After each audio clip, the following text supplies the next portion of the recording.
रुक जाओ, वो रेस्टोरेंट हम गरीबों के लिए नहीं है अभी, वहाँ सिर्फ अमीर लोग जाते हैं। एक बार मेरे कपड़े तो देखो, रोड पर कटोरा पकड़कर भीख मांगने वाली भिखारन लग रही हूँ।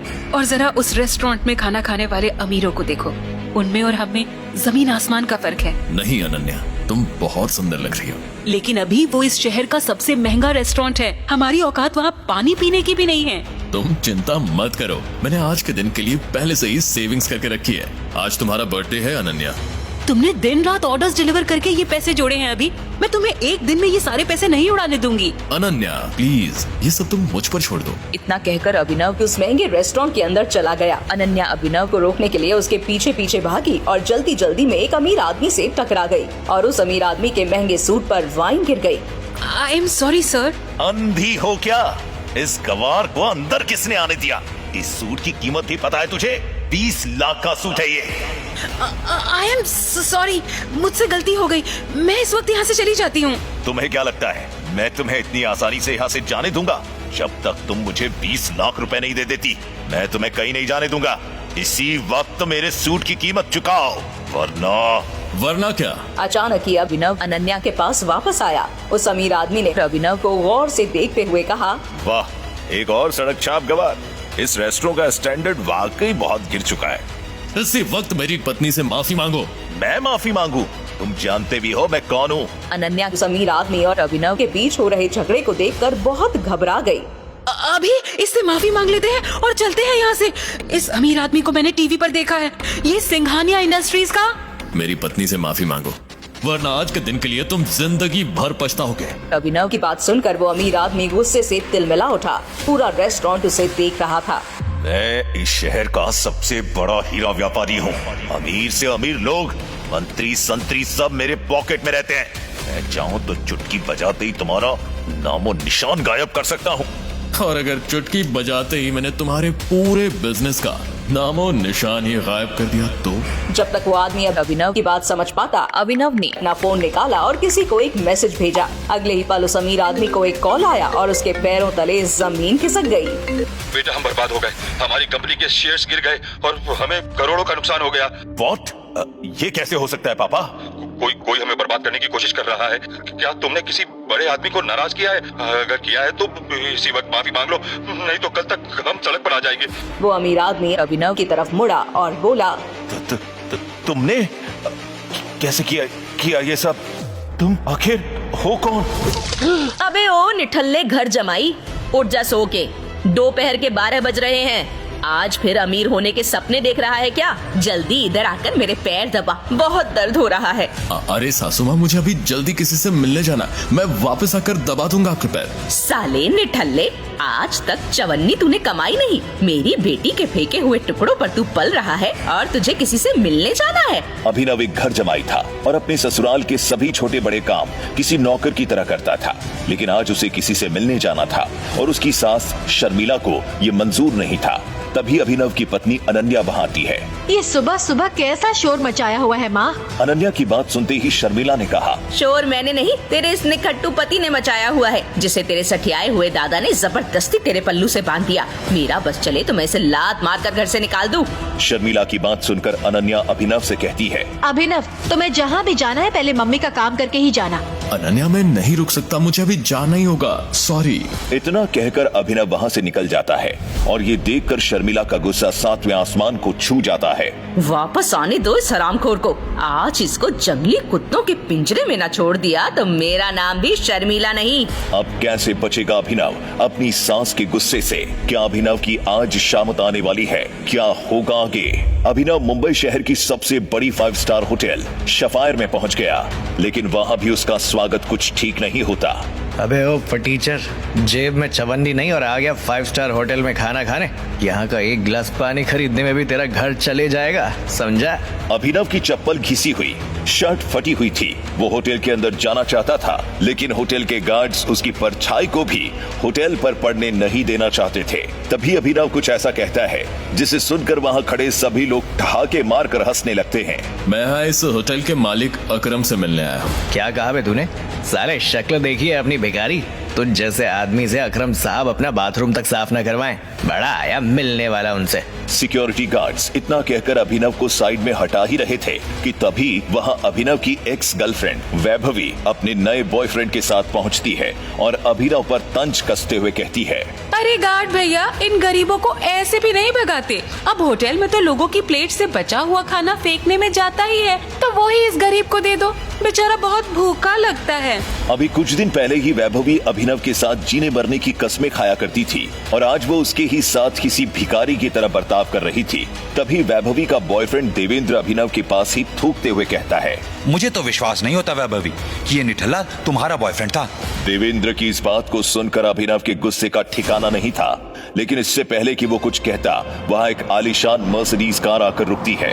उस कार के रुकते ही गेट पर खड़े सभी गार्ड्स उस गाड़ी की तरफ दौड़ते हैं। अरे जल्दी चलो, अकरम साहब आ गए। कोई गेट खोलता है तो कोई छाता निकालता है। सारे गार्ड्स उस कार में बैठे शख्स के उतरने का इंतजार कर रहे थे। तभी उस कार में से उस होटल का मालिक अकरम निकलता है। कार के नीचे उतरते ही अकरम की नजर उस भीड़ पर पड़ती है जिसने अभिनव को घेर रखा था।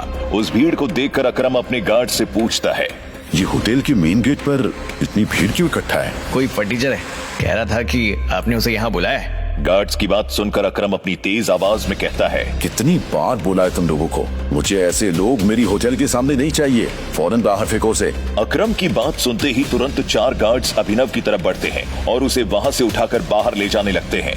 गार्ड्स अभिनव को अकरम के सामने से ही उठाकर ले जा रहे होते हैं कि तभी अकरम की नजर अभिनव के हाथ में पहनी एक अंगूठी पर जाती है और उसके बाद जो होता है उसे देखकर वहां खड़े सभी लोगों की दुनिया हिल जाती है।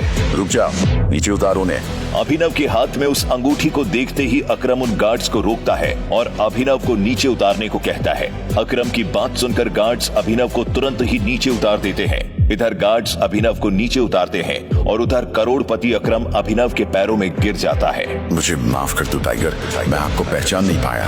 आखिर क्यों शहर का सबसे बड़ा बिजनेसमैन गिर गया अभिनव के पैरों में? आखिर उस अंगूठी का क्या था राज? अपने सासू द्वारा प्रताड़ित होने वाले घर जमाई से आखिर क्यों माफी मांगने लगा शहर का सबसे बड़ा करोड़पति? ऐसा क्या खास छुपा था अभिनव के व्यक्तित्व में? क्या कोई राज था जो सिर्फ अकरम को ही पता था? क्या वो राज सबके सामने आ पाएगा? जानने के लिए नीचे दी गई इंस्टॉल लिंक पर क्लिक करिए और तुरंत सुने इस रोमांचक कहानी द रिटर्न ऑफ टाइगर को सिर्फ और सिर्फ पॉकेट FM ऐप पर। जल्दी करें, ये शो सिर्फ आज के लिए फ्री है। अकरम के साथ हुई इस मुलाकात के बारे में अभिनव ने किसी से कुछ नहीं कहा। अगली सुबह जब अभिनव अनन्या को टिफिन देने उसके ऑफिस पहुंचा, तो उसने देखा कि ऑफिस में भागदौड़ मची हुई है। फिर भी वो कानों में हेडफोन्स लगाकर अपनी धुन में मस्त था। भागदौड़ की वजह हाल ही में ब्रेक हुई न्यूज थी। बिजनेस जगत से आ रही एक बड़ी खबर। सिंह इंडस्ट्रीज को लगा भारी झटका। उनके हाथ से फिसला 200 करोड़ का सरकारी टेंडर और चला गया आहूजा कॉर्पोरेशंस के पास। सिंह इंडस्ट्रीज की दिशा बदलने के लिए ये टेंडर आखिरी उम्मीद थी। मार्केट में इस खबर से सिंह इंडस्ट्रीज के शेयर्स में आ रही है भारी गिरावट। अनन्या सिंह अपनी कंपनी की डूबती नाव को कैसे संभालेंगी? ब्रेक के बाद इस खबर पर करेंगे हमारे एक्सपर्ट्स के साथ चर्चा। बने रहे हमारे साथ। Guys, the situation doesn't look good.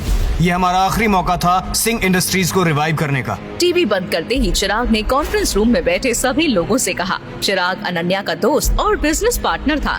दादाजी के गुजरने के बाद बिजनेस को संभालने के लिए अनन्या ने चिराग को अपना पार्टनर बनाया था। वैसे तो उसे अनन्या का लाइफ पार्टनर बनना था, लेकिन अनन्या के दादाजी ने मरने से पहले जबरदस्ती अनन्या की शादी एक गरीब डिलीवरी बॉय अभिनव से करा दी थी। अनन्या बिल्कुल खामोश अपनी कुर्सी पर बैठी थी। तभी उसके बगल में बैठे कंपनी के चीफ फाइनेंशियल ऑफिसर मौतिक ने कहा, अनन्या, टेंडर न मिलने से हमारे सारे इन्वेस्टर्स ने अपना हाथ खींच लिया। The balance sheet doesn't look good. अगर यही हाल रहा तो हमारा दिवालिया निकल जाएगा। दिवालिया? नहीं, ऐसा नहीं हो सकता। इस कंपनी को दादाजी ने अपने खून पसीने से बनाया था। सालों की मेहनत से सिर्फ देश में ही नहीं विदेश में भी सिंह इंडस्ट्रीज का परचम लहराया था, और आज एक झटके में सब खत्म। ऐसा नहीं हो सकता, कोई तो तरीका होगा। अनन्या बेटे, तुम्हारे दादाजी के समय पर हमारे कुछ पुराने एसोसिएट्स थे और हमने उनके देहांत के बाद चिराग के इंस्ट्रक्शंस पर उनके साथ डील करना बंद कर दिया था। अगर हम उनसे मर्जर की बात करें तो हमें ओ रवि काका, नॉट अगेन। आज के न्यूज के बाद कोई हमसे मर्जर नहीं करेगा। That's not an option. Mautik, let's see your plan. चिराग ने रवि काका की बात खत्म होने के पहले ही काट दी। रविकांत देसाई उर्फ रवि काका अनिका के दादाजी के पुराने वफादार थे और उन्होंने अनन्या के दादाजी के साथ मिलकर सिंह इंडस्ट्रीज को दुनिया भर में फैलाया था, लेकिन आज वो सिर्फ नाम के कंपनी एडवाइजर थे।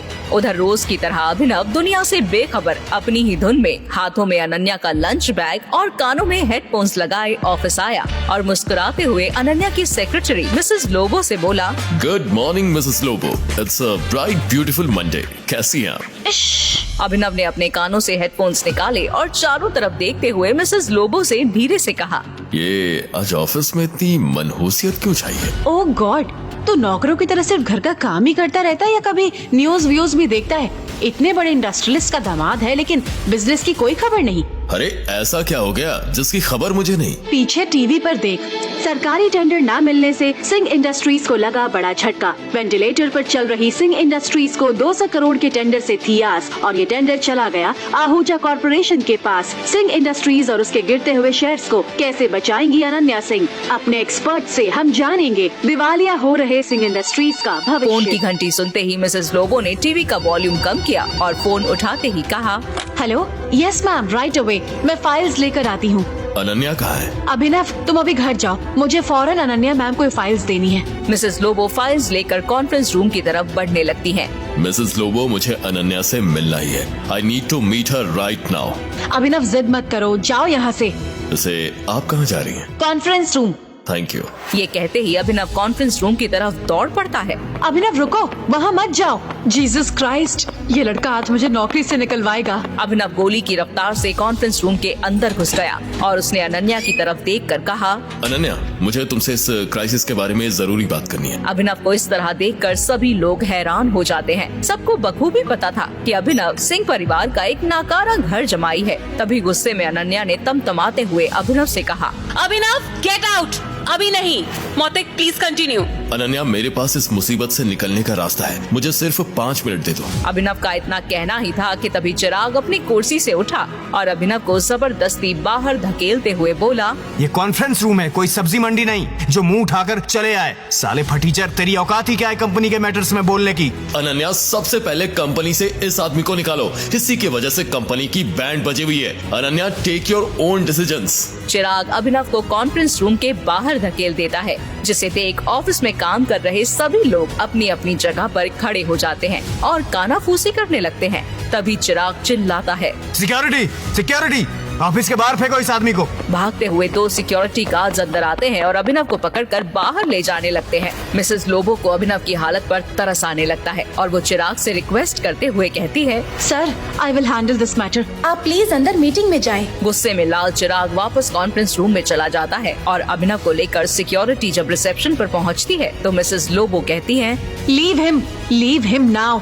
मैडम, चिराग सर ने इन्हें ऑफिस से बाहर निकालने को कहा है। I said leave him now. ये कोई चोर उचक्का है क्या? तुम्हारी अनन्या मैडम का पति और सिंह परिवार का घर जमाई है, ये भूल गए क्या तुम लोग? मिसेस लोबो की बातें सुनकर सिक्योरिटी ने अभिनव को छोड़ दिया। अभिनव ने अपनी शर्ट को ठीक करते हुए कहा, थैंक यू मिसेस लोबो, जितनी इज्जत मुझे आपसे मिलती है उतनी इज्जत तो मुझे अनन्या और उसकी माँ से भी कभी नहीं मिलती। ओह शट अप यू इडियट, मेरे साथ चलो। मिसेस लोबो अभिनव को ऑफिस की टेरेस पर ले जाती हैं और उसे अपनी तरफ घुमाकर पूछती हैं, अभिनव, तुम अंदर क्या बड़बड़ा रहे थे? कैसे तुम कंपनी को क्राइसिस से निकाल सकते हो? कैसे तो नहीं बता सकता अभी, लेकिन मदद करने के लिए मुझे कुछ इन्फॉर्मेशन चाहिए, उसके बिना आई एम हेल्पलेस। कैसी इन्फॉर्मेशन? मुझे कंपनी के इन्वेस्टर्स की डिटेल्स, शेयर होल्डर्स की लिस्ट और बैलेंस शीट देखनी है, उसके बाद ही मैं कुछ कर पाऊंगा। एक फटीचर रोड छाप आदमी इतनी बड़ी बड़ी बातें कैसे कर रहा था? कैसे अभिनव को बिजनेस की इन बारीकियों के बारे में पता था? मिसेस लोबो अभिनव की बातें सुनकर काफी हैरान थी,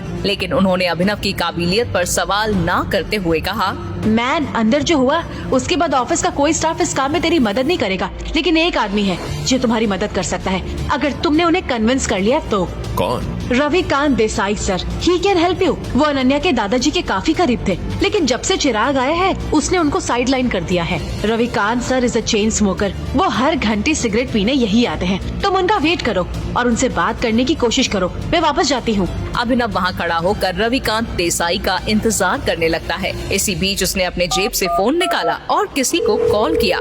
मंत्री जी, कैसे हैं आप? अरे अभिनव जी, आज आपने हमें कॉल किया, हमारे तो भाग्य ही खुल गए। आपसे एक छोटा सा काम था। हुक्म किया जाए मालिक। एक गरीब डिलीवरी बॉय अभिनव की मंत्री जी से कैसे थी पहचान? मंत्री जी अभिनव से इतनी विनम्रता से बात क्यों कर रहे थे? फोन पर अभिनव मंत्री जी को कुछ समझा रहा था, तभी रविकांत देसाई उर्फ रवि काका वहाँ आ गए और वो अभिनव को देखकर चौंक गए। उन्हें देख अभिनव ने फोन रखते हुए मंत्री जी से कहा, मंत्री जी आप फौरन डिटेल्स पता करके मुझे कॉल कीजिए, रखता हूँ। रवि काका ने अपना सिगरेट निकाला ही था कि तभी अभिनव ने कुछ ऐसा कह दिया कि वो सिगरेट जलाने से रुक गए। रवि काका, सिंह इंडस्ट्रीज का मर्जर एके प्राइवेट लिमिटेड के साथ कैसा रहेगा? एके प्राइवेट लिमिटेड, ये तो हमारे सबसे पुराने एसोसिएट थे, लेकिन अभिनव इनके बारे में तुम कैसे जानते हो? इसके बाद अभिनव ने रवि काका को कुछ ऐसा बताया कि उसे सुनने के बाद उनके होश उड़ गए। उन्होंने अपनी सिगरेट वापस रखी और अभिनव को अपने साथ कॉन्फ्रेंस रूम ले गए। कॉन्फ्रेंस रूम में रवि काका के साथ अभिनव को देख चिराग ने दहाड़ते हुए कहा, गरीब फटीचर, तू गया ना यहाँ से? चिराग, बिहेव योरसेल्फ। अन्य बेटे, तुम्हें अभिनव को एक मौका देना चाहिए। He has a plan। Plan? वो भी इस सड़क छाप के पास? बरखुरदार, जितनी तुम्हारी उम्र नहीं है उतना मुझे इस कंपनी को चलाने का एक्सपीरियंस है। हमें अभिनव की बात सुननी चाहिए। ऐसे कैसे बोल सकते हैं? क्या कहना चाह रहे हैं आप? इन सब नोक-झोंक के बीच अनन्या एक गहरी सोच में थी। उसे अपने दादाजी की कही एक बात याद आ रही थी। अनन्या बेटे, अभिनव तुम्हारे लिए एक अच्छा जीवन साथी है और हमेशा याद रखना, जब तुम पर या सिंह इंडस्ट्रीज पर कोई मुसीबत आएगी तो अभिनव ही तुम्हें उससे बाहर निकालेगा। सामने चल रही बहस को देख अनन्या जोर से चिल्लाती है, चिराग जस्ट शट अप। ये मत भूलो ये कंपनी मेरी है और हर डिसीजन का वीटो पावर मेरे पास है। अभिनव बैठो और जल्दी कहो। अनन्या का चिराग पर चिल्लाना देख अभिनव को बहुत खुशी हुई। रवि काका ने अभिनव को अपनी बगल वाली कुर्सी पर बिठाया। बैठते ही सामने रखे पानी के ग्लास को अभिनव ने एक सांस में गटक लिया और फिर कहा, अनन्या, मुझे कंपनी के इन्वेस्टर्स की डिटेल्स, शेयर होल्डर्स की लिस्ट और बैलेंस शीट देखनी है। उसके बाद ही मैं कुछ कह पाऊंगा। This is too much. हम किसी से भी अपने कंपनी के डिटेल्स शेयर नहीं कर सकते। मौतिक, अभिनव को अपना लैपटॉप पास करो। अनन्या, इस गधे अभिनव की बात सुन रही हो तुम? चिराग, माइंड योर लैंग्वेज। ये मत भूलो अभिनव मेरा पति है। 2 साल में पहली बार अभिनव ने अनन्या को उसके लिए लड़ते हुए देखा था। अनन्या की बात सुनते ही उसका सीना चौड़ा हो गया और मुस्कुराते हुए अभिनव ने मौतिक की तरफ देखकर कहा, May I have the laptop? मौतिक ने अनमने मन से अपना लैपटॉप अभिनव को पास किया। कुछ देर तक लैपटॉप पर फाइल्स चेक करने के बाद अभिनव ने कहा, अनन्या, स्टेटमेंट्स में बहुत सी इरेगुलरिटीज हैं और हमारे इन्वेस्टर्स के छोड़ के जाने का एक पैटर्न भी दिख रहा है। बैलेंस शीट में कुछ ट्रांजैक्शंस पर भी मुझे डाउट है। क्या बकवास कर रहे हो? ये सब तो हवाई बातें हैं। पहले ये बताओ, कंपनी को दिवालिया होने से कैसे बचाओगे? शेयर्स के गिरते प्राइसेस को कैसे कंट्रोल करोगे अभिनव? हाँ? गुस्से में मौतिक और चिराग ने अभिनव की बातों को नकारते हुए कहा, हमें अपने कंपनी के शेयर बाय बैक करने होंगे। Brilliant idea. तुम्हें क्या लगा अभिनव, हमने इसके बारे में सोचा नहीं होगा? अभिनव, हमारे पास फंड कहाँ है? एक minute, let me make a call. इतना कहते ही अभिनव ने अपने फोन से एक नंबर मिलाया और उसके बाद जो उसने फोन पर कहा उसे सुनकर अनन्या के साथ सबके होश उड़ गए। चिराग और मौतिक की आंखें फटी की फटी रह गईं। मिस्टर अकरम, मेरी बात ध्यान से सुनिए। एके प्राइवेट लिमिटेड से सिंह इंडस्ट्रीज को 500 करोड़ तुरंत ट्रांसफर कीजिए। दूसरी बात, एके प्राइवेट लिमिटेड और सिंह इंडस्ट्रीज के बीच मर्जर की अनाउंसमेंट कर दीजिए और आहूजा कॉर्पोरेशन के सारे शेयर्स खरीद लीजिए जल्दी। रवि काका अभिनव की बातें सुनकर मुस्कुरा रहे थे, लेकिन अनन्या अभिनव की इतनी बड़ी बड़ी बातें सुनकर हैरान थी। उसे यकीन ही नहीं हो रहा था कि उसका घर जमाई पति इतनी बड़ी कंपनी के मालिक से बात कर उसकी सिंह इंडस्ट्रीज का मर्जर करवा रहा था। अनन्या ने अभिनव से कहा, अभिनव, कौन हो तुम? मुस्कुराते हुए अभिनव ने अनन्या की तरफ देखा, लेकिन उसने कोई जवाब नहीं दिया। क्या अनन्या को मिलेगा अभिनव से अपने सवाल का जवाब? आखिर क्या राज छुपा है अभिनव की असलियत के पीछे? मिस्टर अकरम जैसे बड़े बिजनेसमैन से अभिनव का क्या है रिश्ता? पाई पाई के लिए तरसने वाले अभिनव ने कैसे दिवालिया हो रही सिंह इंडस्ट्रीज को दिलाए 500 करोड़ रुपए? एक फटीचर घर जमाई ने आखिर कैसे करा दी एके प्राइवेट लिमिटेड जैसे बड़े कंपनी से सिंह इंडस्ट्रीज का मर्जर? क्या सिंह इंडस्ट्रीज की बर्बादी और सरकारी टेंडर न मिलने के पीछे चिराग और मौतिक की है कोई साजिश? मंत्री जी से अभिनव ने क्या पता करने को कहा था? इन सभी सवालों के जवाब जानने के लिए इंस्टॉल बटन पर क्लिक करके तुरंत डाउनलोड करें पॉकेट FM और सुनिए जबरदस्त कहानी द रिटर्न ऑफ टाइगर, बिल्कुल मुफ्त।